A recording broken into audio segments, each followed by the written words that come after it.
종합제 TV 시청자 여러분 안녕하십니까. 2021년 1월 16일 새벽 2시입니다. 어제 이병호 전 국정원장의 피를 토하듯한 최후 진술 중에 제1부를 소개해 드렸습니다. 지금 박근혜 정부 시절의 새 국정원장 남재준, 이병기, 이병호 이 세 분이 구속 기소되어 가지고 재판을 받고 있습니다. 이병기, 이병호 두 분은 지금 불구속 상태입니다. 이틀 전에 있었던 파기환송심 재판에서 이분들의 형량이 오히려 늘었습니다. 이병호 전 국정원장은 법리가 더 강화되는 바람에 징역 2년 6개월에서 3년 6개월로 늘었습니다. 이분이 약 1년 동안 1년 정도 복역을 했습니다. 이분 연세가 81살입니다. 이병호 전 국정원장은 육사 19기 출신입니다. 정보부 시절에 들어가서 그 이름이 안기부 국정원으로 바뀌는 과정에서 수십 년 동안 순수한 정보맨으로서 활동하시고 특히 해외 부분, 대북 부분에서 아주 명성을 날리신 분이고 국내 정치와는 전혀 관계없는 그야말로 깨끗한 정보맨이었습니다. 이분은 원장 재임 기간에 김정은 정권을 타도하는 것을 목표로 삼았던 사람입니다. 그러니까 국내 정치에 관여할 시간도 없었어요. 정말 국정원이 본연의 국가안보의 2대 축으로서 본연의 활동을 하신 분이 지금 왜 이렇게 됐느냐 하면 사안은 간단합니다. 과거 국정원의 관례대로 국정원 안기부 정보부 시절의 관리대로 국정원 예산 중에 일부를 청와대가 쓰도록 대통령에게 갖다 준 것을 이걸 국고손실로 몰고 있습니다. 심지어 언론은 이걸 또 상납사건이라고 해가지고 무슨 마피아 두목처럼 대통령을 마피아 두목처럼 그리고 국정원장을 마피아의 소두목처럼 여기는 이런 해괴한 용어를 선동적 용어를 쓰고 있습니다. 지금 박근혜 전 대통령이 뇌물 한 푼도 안 받았는데 징역 22년 형을 선고받았는데 다 살면은 87세에 나와야 합니다. 지금 평균 수명보다 한국인의 평균 수명에 거의 육박하니까 사실상 감옥에서 죽으라는 이야기죠. 징역 22년은 준사형 선고입니다.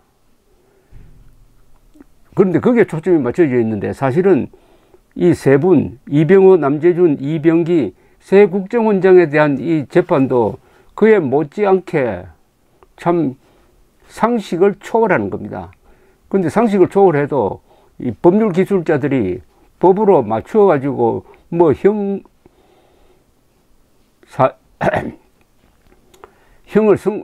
실형을 선고받도록 하는 거는 그건 얼마든지 가능합니다. 이 대한민국에서는 법률 기술자가 얼마나 많은지 대한민국에서 부족한 인물은 법률가입니다. 양심 있는, 양식 있는 용감한 법률가는 부족하고 기능공으로서의 법률 기술자는 차고 넘칩니다.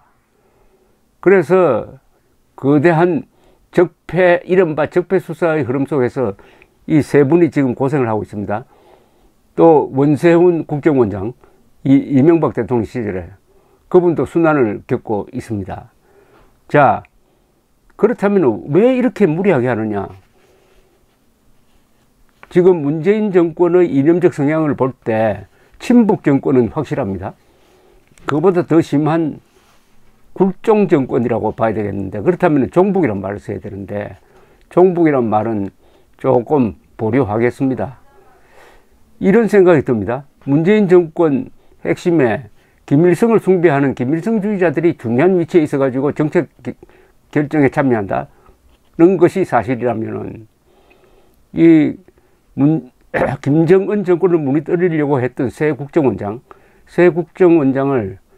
상식에 어긋나는 방식으로 구속 기소한 것은 이게 김정은을 위한 수사가 아니냐, 김정은을 위한 재판이 아니냐, 아니면 김정은을 대리해가지고 김정은을 위한 복수를 하는 것이 아니냐 하는 의심까지 들 정도입니다. 의심까지. 그렇지 않고서야 어떻게 국가안보를 위해서 이렇게 깨끗하게 활동한 분들을 이렇게 잡아낼 수 있습니까?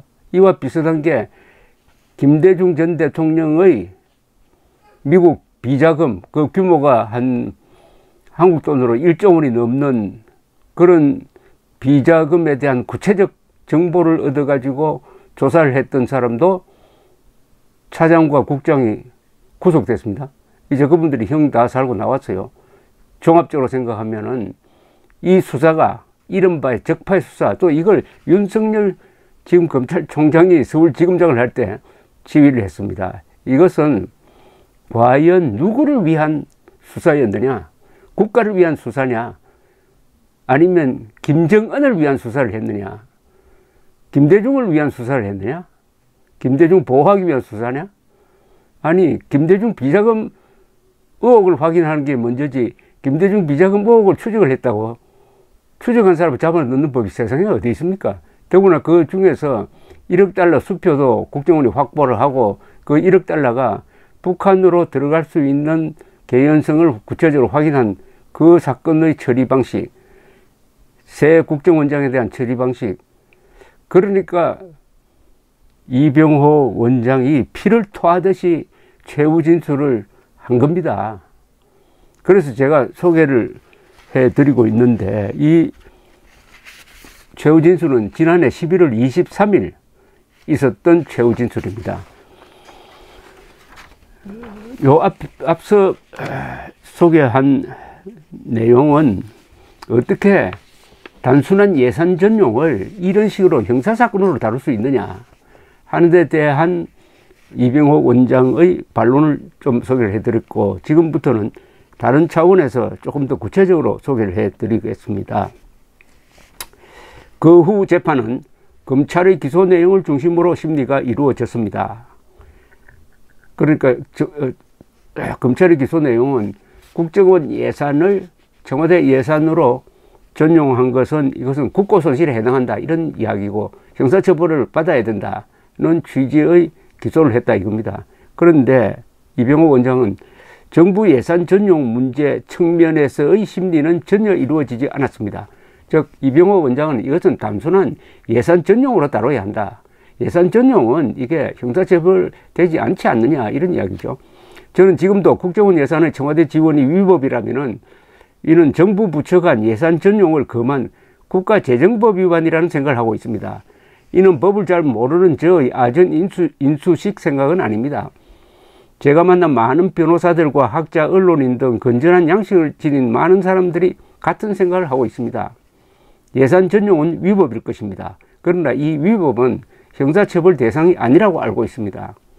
또한 예산 전용은 정부 내 도처에서 수시로 일어나고 있는 것이 우리의 현실입니다.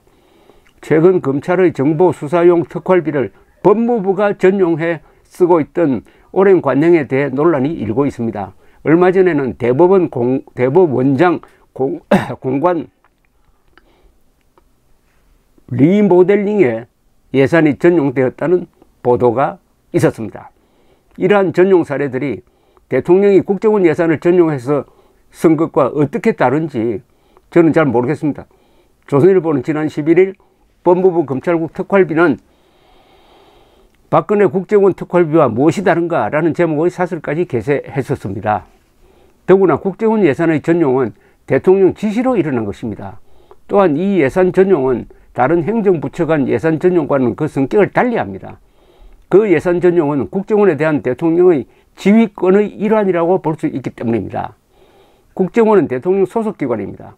대통령은 인사, 편제 등 국정원의 전반적인 운영을 지휘 감독합니다. 대통령은 국가 수호의 헌법적 책무를 지고 있습니다. 대통령은 이 헌법적 책무를 수행하기 위하여 두 가지 장치를 활용합니다. 하나는 군통수권이고 다른 하나는 국가정보기관이라는 장치입니다. 이는 모든 나라들이 공통적으로 사용하고 있는 국가안보 운영 원리입니다. 이와 같이 국정원에 대한 대통령의 지휘권은 대통령이 지닌 총체적 국가안보 지휘권의 일환입니다. 헌법에 보장된 권한입니다. 대통령은 국정을 운영합니다. 대통령의 국정 운영은 직간접적으로 모두 국가안보와 연결됩니다. 대통령의 건강 상태마저 국가기밀이 되는 이유는 대통령 자신이 국가안보 그 자체이기 때문입니다. 그래서 대통령의 판단과 행위를 그 누구도 함부로 국가안보와 무관하다고 재단할 수 없습니다. 대통령의 구상 그리고 그런 판단과 조치를 한 저간의 사정을 대통령 외에는 그 누구도 알 수 없기 때문입니다. 이처럼 대통령의 안보 지휘권은 대통령 고유의 배타적 영역입니다. 이러한 국가안보 운영 원리를 반영하여 우리나라는 국정원을 대통령 소속으로 법으로 정해놓고 있습니다. 이런 법 규정은 다른 나라에는 없습니다. 이처럼 다른 나라와 달리 우리나라는 대통령과 국정원 간의 안보 특수관계를 법으로 강력하게 묶어놓은 것입니다. 박근혜 전 대통령은 이 법에 따라 자신의 소속기관인 국정원의 운영 전반을 지휘 감독해 왔습니다. 박 전 대통령은 부임 초에 국정원 예산을 전용하여 국정을 운영하겠다고 결심했고 이 판단에 따라 국정원 예산의 청와대 지원을 지시했습니다. 대통령이 지닌 국정원에 대한 지휘권을 발동한 것입니다. 그런데 검찰과 법원은 박 전 대통령의 국정원 예산에 대한 지휘권 행사는 위법이라고 사법적 결론을 내렸습니다. 다른 업무는 지휘할 수는 있어도 예산은 안 된다고 판결함으로써 대통령의 안보 지휘권을 사실상 제한했습니다. 참으로 위험한 판례를 만들었다고 저는 개인적으로 생각합니다. 앞으로 대통령이 안보 목적으로 자신의 판단과 구상에 따라 국정원 예산을 비밀리에 동원해야 할 상황과 필요성은 얼마든지 상정할 수 있습니다. 그런데 이번 사건으로 그때마다 대통령은 국정원장에게 이를 설명해야 하고 국정원장은 그 지시가 국정원 직무에 맞는지를 따져야 하는 이상한 상황이 전개될 수밖에 없게 되었습니다. 여기서 잠시 제가 해설을 드린다면은 역시 국정원장을 지내신 분이니까 이런 글을 쓸 수 있는 겁니다. 바로 국정원과 대통령 사이는 무슨 관계냐? 대통령은 안보를 최고의 책무로 부여받고 있습니다. 헌법에 정한 대로입니다. 국가를 지키는 거죠. 그렇게 하기 위해서는 국군이라는 조직이 있고 그 다음에 국정원이라는 조직이 있다. 그러면 국정원과 대통령 사이에는 바로 중간에 아무도 없는 직속 관계다. 그런데 국가 안보 문제이므로 대통령이 국정원을 지휘할 때는 인사 예산까지 지휘한다고 봐야 한다. 그러니까 예산을 대통령이 결심해 가지고 국정원 예산은 비밀이 지켜지니까 그걸 청와대로 끌고 와서 써도 그게 무슨 위법이 되느냐. 더구나 대통령이 결심하면은 그것은 국가 안보를 위해서 쓴다고 봐야 되는 것 아니냐. 여기까지 일일이 제한을 가하다가는 국가 안보에 관한 중대한 사건이 발생했을 때 신속하게 대통령이 국정원을 동원해 가지고 무슨 조치를 취하려고 할 때 다 브레이크가 걸린다.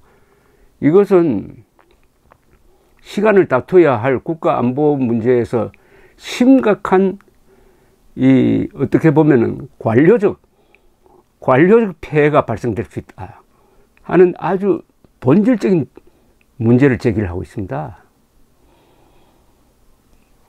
계속해서 읽어드리겠습니다. 국정원 직무 범위를 따지는 것도 간단치 않습니다. 검찰은 국정원법 제3조의 직무 범위, 즉 국내외 정보 수집에 한정해야 한다고 주장합니다. 그러나 과거에도 그랬고 현재도 국정원은 대북교섭과 같은 국정원 직무법에 명시되어 있지 않는 국가안보 업무에 동원되고 있습니다.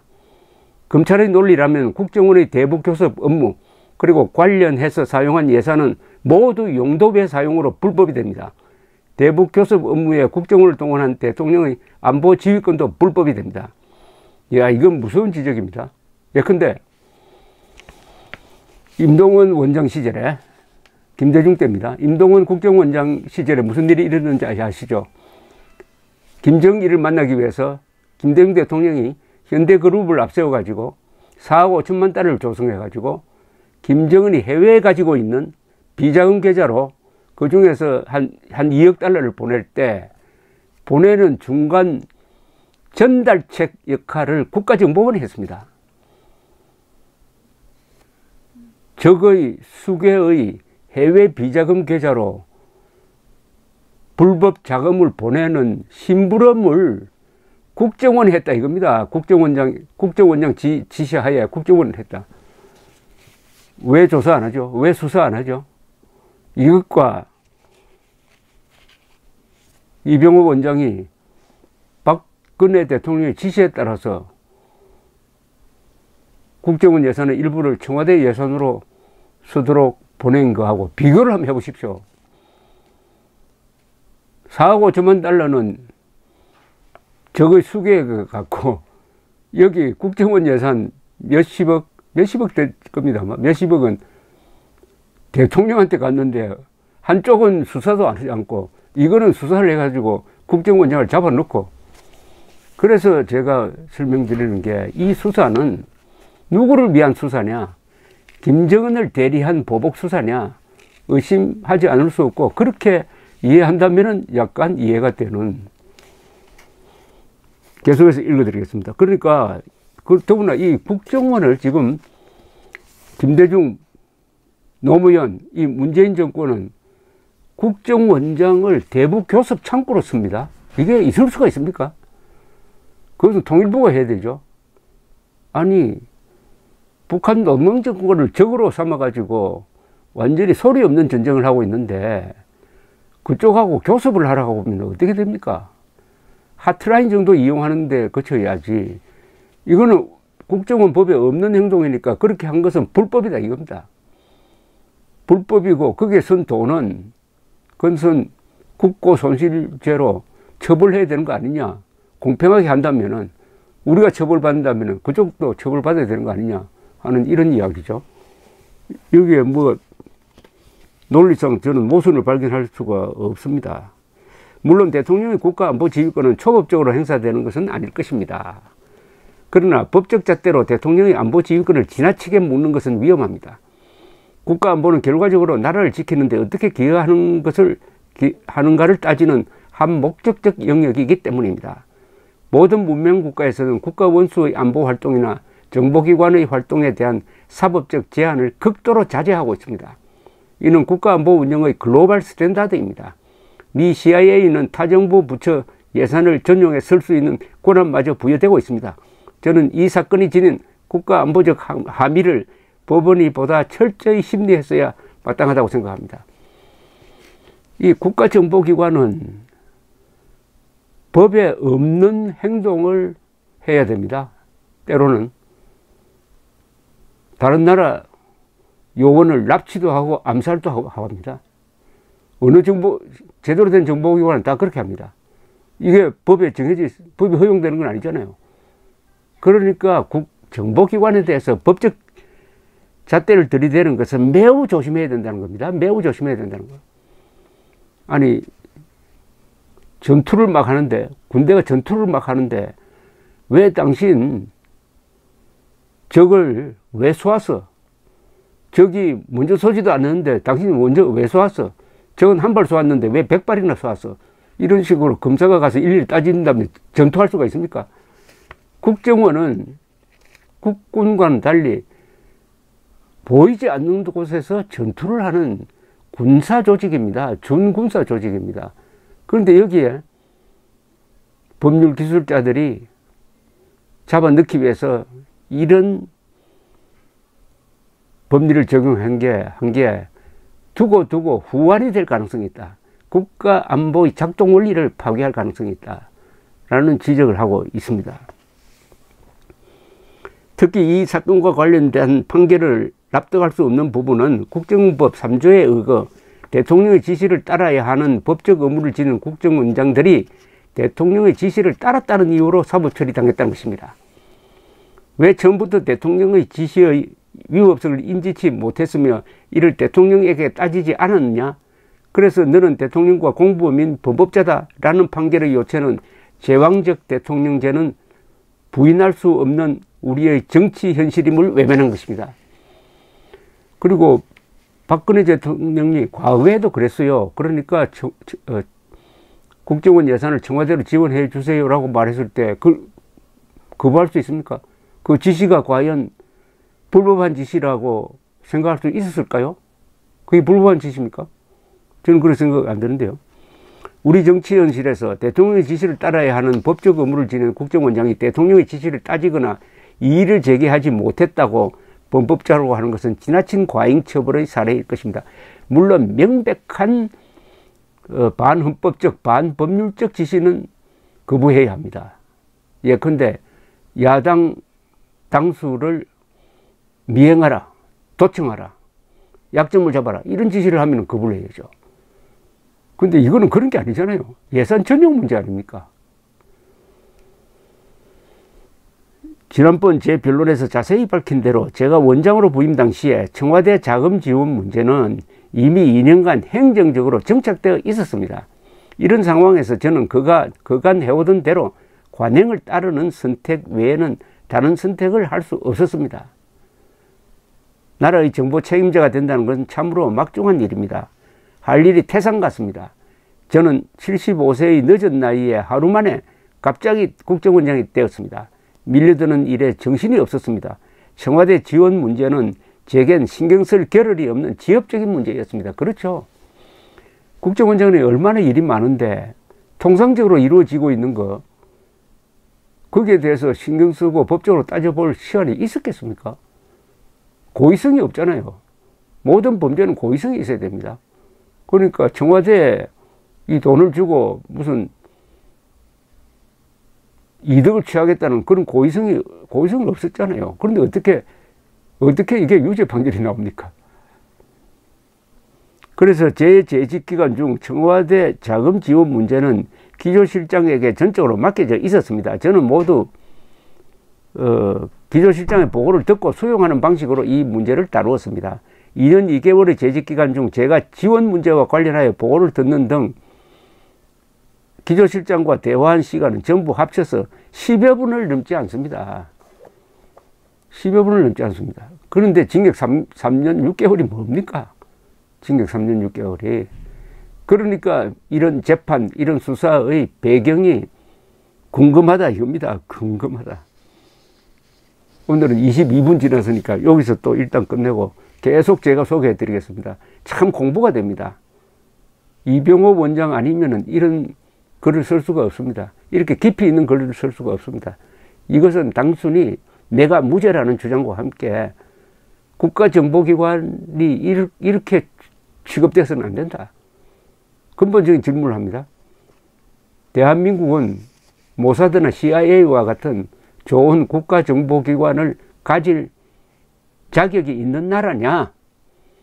판사, 검사, 정치인이 이렇게 국가정보를 괴롭히면은 음지에서 양지를 지향한다면서 묵묵히 일하는 정보맨들이 목숨 걸고 하겠느냐? 근데 북한은 목숨 걸고 한다 이거죠. 북한의 정보기관은 대한민국을 뒤엎기 위해서 목숨 걸고 합니다. 우리는 그 북한의 사나운 정보기관과 싸우는 국가정보원의 등에다가 비수를 꽂고 앉아 있는데 이게 누구를 위한 거냐? 차라리 이거 김정은 위한 거다. 김정은 위한 수사고 김정은 위한 재판이라고 하면 다 납득이 갑니다. 그렇지 않고는 저도 납득을 하지 못하겠습니다. 오죽하면 이병호 전 원장이 납득을 하겠습니까? 그래서 이걸 계속 소개를 해드리고 여러분들의 생각도 한번 댓글을 통해서 보내주시기 바랍니다.